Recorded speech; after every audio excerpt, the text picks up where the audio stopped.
మన జీవితంలో ఎప్పుడైనా భయం, సమస్యలు లేదా అసహాయం అనిపించినప్పుడు మనకు ఒకే ఒక్క పేరు గుర్తుకొస్తుంది: ఆంజనేయ స్వామి.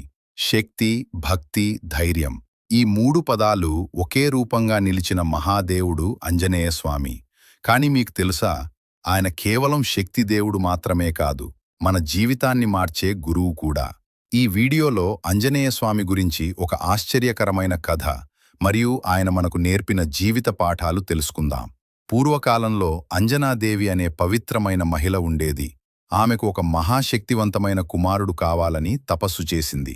ఆ తపస్సుతో దేవతలు సంతోషించి వాయుదేవుడి ఆశీర్వాదంతో ఒక మహాశక్తివంతమైన బాలుడు జన్మించాడు. ఆ బాలుడే ఆంజనేయుడు. చిన్నప్పుడే ఆయన శక్తి ఎంత ఉందో ఒక సంఘటన చూపిస్తుంది. ఒకరోజు ఉదయం ఆకాశంలో సూర్యుడు కనిపించాడు. ఆంజనేయుడు అది ఒక పెద్ద పండు అనుకుని ఆకాశంలోకి ఎగిరి దానిని తినడానికి ప్రయత్నించాడు. అంతటి శక్తి ఆయనకు చిన్నప్పుడే ఉండేది. ఆంజనేయస్వామి జీవితంలో అత్యంత ముఖ్యమైన విషయం ఆయన భక్తి. ఆ భక్తి ఎవరికంటే అంటే లార్డ్ రామ. రామాయణంలో సీతమ్మను వెతికే సమయంలో ఆంజనేయస్వామి సముద్రాన్ని దాటాడు.